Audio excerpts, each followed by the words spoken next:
If you care about your money in 2026, the answer isn't another tactic. It's getting the fundamentals right. Because the biggest difference between people who make real progress and people who stay stuck usually comes down to behavior. What you do consistently, how intentional you are, and whether you can stay steady when things get noisy. And that's exactly what we're going to be covering today, with the 3 priorities that matter the most in 2026. So let's talk about it. I am so happy to have you here with me today. Let's get started.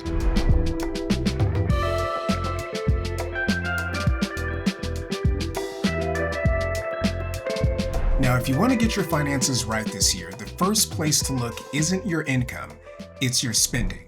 Not in a cut everything kind of way, in a purpose versus habit way.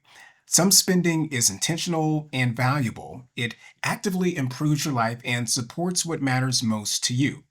Other spending sticks around simply because it's familiar. Subscriptions you barely use, services that once made sense but don't anymore, expenses that blend into the background because they're small but constant. Now, the goal here isn't guilt, but it's clarity.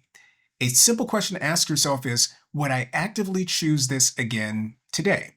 And tools like Rocket Money can help surface your recurring subscriptions and charges you may not even remember signing up for, making this review a whole lot easier.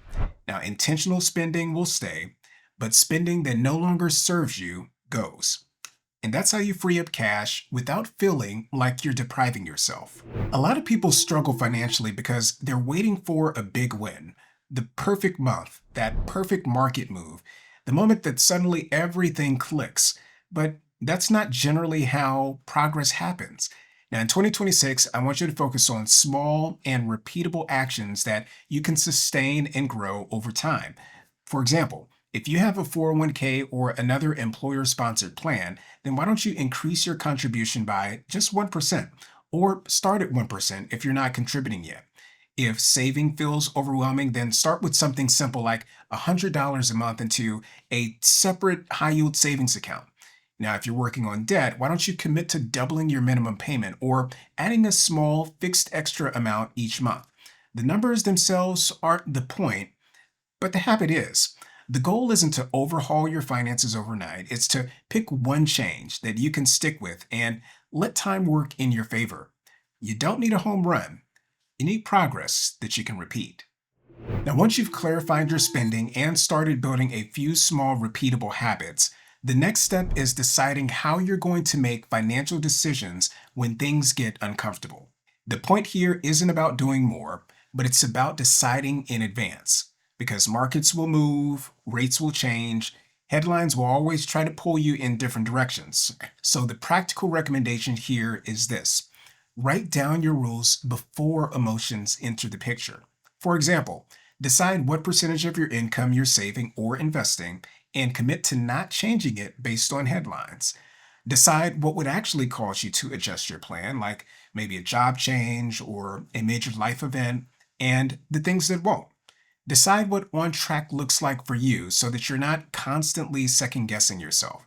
Now, this doesn't need to be complicated. It can be as simple as a one-page note that says, here's what I'm working toward, here's what I'm doing each month, and here's what would justify a change.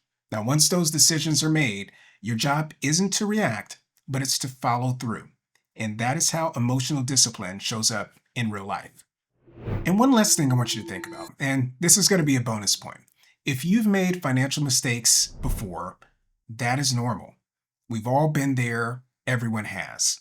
But what matters isn't pretending that they didn't happen. It's not letting them dominate your thinking. The right approach is simple. Reflect briefly, take note of what you do differently, and then bring your focus back to today. The past can certainly inform better decisions, but it just shouldn't control your future ones. 2026 doesn't require perfection. It requires awareness, intention, and a forward focus. And that's going to do it for today's video. Now, a strong financial year isn't built on predictions or perfect strategies. It's built on intentional spending, repeatable habits, disciplined decision-making, and the ability to move forward without letting the past mistakes hold you back. Now, if you found this video helpful, please do Give it a thumbs up, subscribe to the channel, and click that notification bell so that you don't miss out on the next one. And if you think this message could help someone else, then why don't you go ahead and share it? And drop a comment below, letting me know which part of this resonated with you the most. I want to thank you so much for watching, and as always, I encourage you to dream big, to live well, and to do great things. And I look forward to seeing you in the next video.